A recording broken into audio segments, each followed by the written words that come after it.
So thanks for inviting me to talk about Cancer Council and research and consumer involvement. I'm always happy to talk about those things, and particularly how our grant schemes work and the importance of consumers in that process. So just a little bit of context. Cancer Council, as I hope you know, is a not-for-profit, non-government organisation. It's the largest charitable supporter of cancer research in Australia, and we're 97% funded by the community. You, me, Daffodil Day, Biggest Morning Tea, all of those kinds of things. The other small percentage of funds that we have is won through competitive grants, such as the NHMRC. We work together with consumers and supporters in every facet of the organisation, whether it's research, in our support services, in sorry, just help me just go forward in the slide. Okay, thank you. In every aspect of the work. So we really want to connect with the community that supports us, and we want to make sure that the funds that you do donate go to where you believe, as a donor, they should go.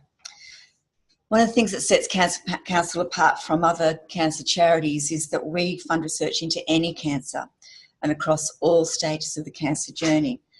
The research that we're funding is basic science, clinical research, health services and systems research, and public health. And project grants are investigator-initiated, and our grantees tackle things in prevention, treatment, screening, causes of cancer and its biology, and survivorship. The portfolio is $11 million this year. I managed to get a little bit more out of the board, and it'll be another $1 million on top of that to $12 million next year. We get about 145 applications a year and award 12 project grants. We also partner with Cancer Australia in their priority-driven cancer scheme, and we sometimes manage to get another 2 or 3 funded through that mechanism. So nationally, cancer councils around Australia fund about the same number of research project grants in cancer as the NHMRC does. So we're pretty happy to be doubling the number of people being able to work on their important projects in any one year. And I want to mention a new scheme that we've just launched this week.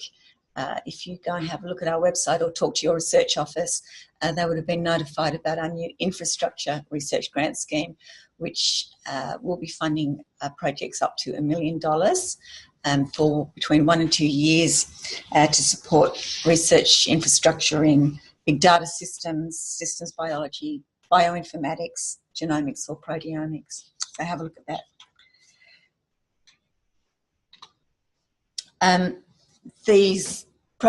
The grant portfolio is across a range of areas. That's just a quick glance at where we think the support is sitting.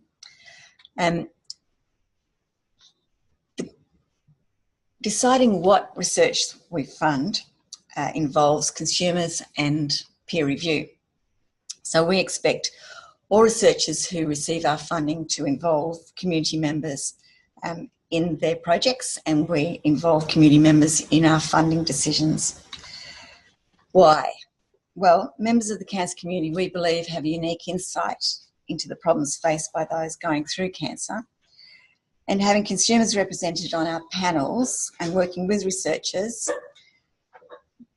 makes our processes more transparent, and it makes sure the funds go to where consumers value. So to do this, we need consumers to be involved in all phases of the research cycle. And from researchers' side of the coin, we know that from talking to you that having consumers involved is a good thing.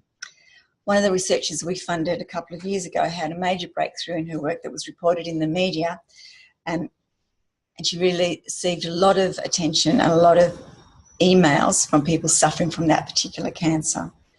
An overwhelming number of telephone calls and 300 emails asking people suffering from that cancer to help them particularly.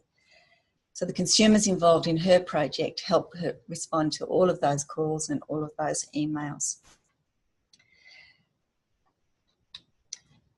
We evaluated the program of involving consumers in research with our partners, Cancer Voices, in 2016.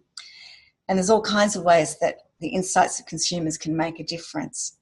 One research team, for example, was developing a treatment involving a novel drug that would be delivered over quite a long period of time to patients, but minimising side effects. So the consumers on the team said, no, that's not the way we want it. We want to get it over and done with, quick, smart. We're prepared to suffer the consequences for a very short period of time, thank you. So the team rethought how they were going to configure things. I mean, the consistent message we get from both consumers and researchers is that not only do consumers bring their experience of cancer to the table, but they bring a wealth of other kinds of experience and knowledges. It may be professional skills that enable a clinical trial in doing recruitment. It may be that the person who's the consumer works for a local council but has strong connections into the Indigenous community. Or a consumer may be a web developer and enable you to promote your research through web pages. So who are these people? The consumer is someone who understands the views and concerns of the cancer community and keeps abreast of the current issues faced by those with cancer and affected by it. They're people who are responsible for providing information to assist researchers and for feeding information back to their constituency. They're representative of their community. Now, this is a photo of Robin Bransby, as some of you may know. Robin's been affected by cancer and is a trained consumer who's also participated in a number of our grant review panels. She's also a member of our governing research committee as a consumer representative. But you ask, since we've established a need for researchers to have consumers on their teams, what are we doing to support that? So we've been developing over a long period of time some training for researchers, for community members who want to be involved.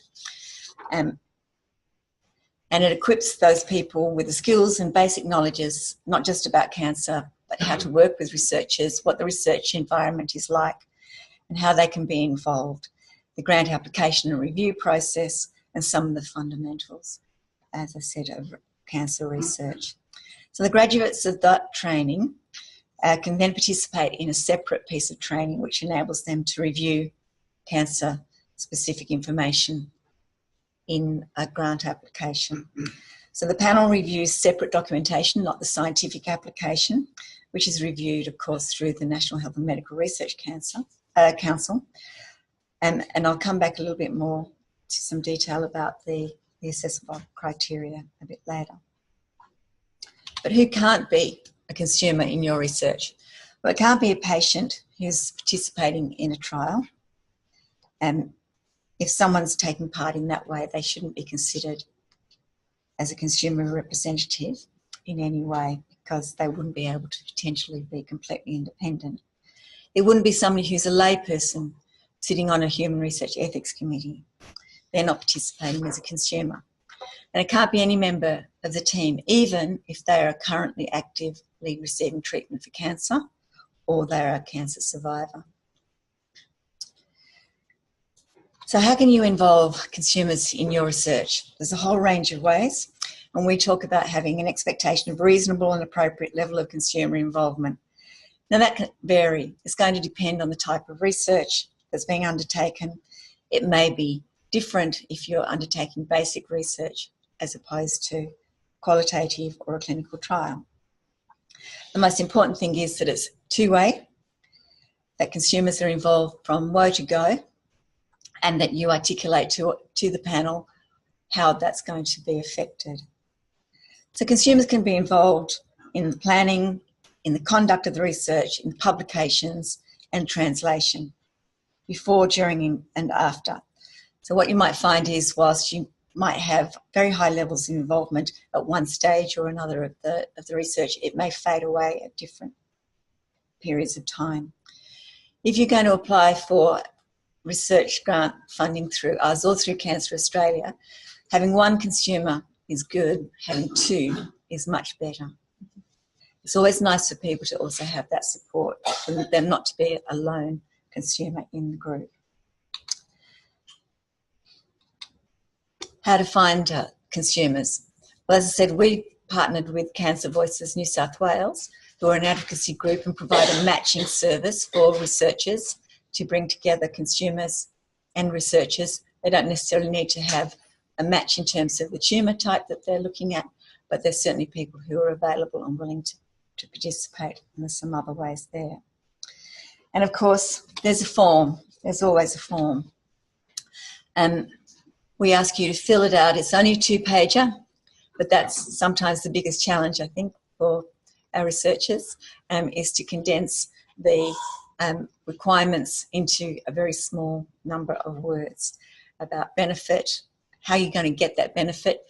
What you need to know is that the timeline for the benefit is not assessed. So if we're talking about translation in the very kind of T1 or T0 to T1 phases, we're not talking about assessing that this isn't going to happen in 3 years, it's going to be 15, 17, 20 years down the track. That doesn't come into the discussion. We try to set the date for this to be due a few days at least after the application's due in RGMS. Gives you a little bit of breathing space, but not too much so that you then forget to do it. There's really, really detailed instructions inside the form and the guidelines that are attached as to how to fill it out. There's exemplars that will tell you what an almost ideal response looks like, and then provides a critique of an exemplar response as to how it might have been evaluated as the best. It's one of the ways in which you can involve your consumers, get them to read, write, review that. If they can't understand it, if they think it sounds a bit waffly, then you probably aren't going to get a positive response from the review panel. And sometimes researchers put the consumers on as AIs. That's not viewed as any more helpful or positive than them just being an active member of the team, so you don't need to do that. And the research has to be equitable. Can it be expanded to include other groups in the future? So while it isn't inequitable that an ovarian cancer study is only dealing with women, it would be inequitable if the benefits of the research couldn't be accessible to women in rural, regional, remote Australia, for example, if it was only accessible to those in metropolitan Australia. And there needs to be evidence at the end that you actually have got a named consumer. I want to just quickly address a question that might be in your minds at the present moment. Does using a consumer review panel change where the funding goes? Does it shift funding away from basic science discovery research towards translational? Do they value impact over blue sky research? Well, we did a little bit of an analysis of the past 5 years of grants, and as you can see, 44% of the grants awarded by Cancer Council were classified by the researchers as basic science, 46% clinical research. And so there's less than 10% awarded to health services and public health research. When you look at it by dollars, the shift is only slight, with 35% of funding going to basic science. So I think there's strong support there for basic science and clinical research, even in the context of consumers being involved in decision making. There's something else that's also going on, I think, in the sector at present in Australia and internationally. That's an increasing support for the involvement of consumers in research and in research funding decisions. The involvement of consumers in the research agenda and their importance is an idea, I think, that is finally taking hold. A 2016 Research Australia poll found that Australians actually want research to involve co-design and creation with consumers. And whilst back in 2007, the Australian Code for the Responsible Conduct of Research said appropriate consumer involvement in research should be encouraged and facilitated, there are now probably more powerful national and international voices in this terrain. The Australian Medical Future Fund, for example, noted that members of the community are ultimate funders, users and beneficiaries of health and medical research, and therefore we should be establishing a consumer-driven agenda and medical research agenda. Earlier this year, the NHMRC began to actively promulgate its statement on consumer and community involvement in health and medical research, encouraging researchers to involve consumers in their proposed research. And it's not just the top-down injunctive. At local levels, in local health districts, there are health services establishing policies to facilitate consumer involvement in research. So given all of that, and there are sometimes some very basic ones, given all of that and that direction, I hope that some of the information I've put up here today will help you in any and all of your applications, not just those that we look forward to getting at Cancer Council. Thank you.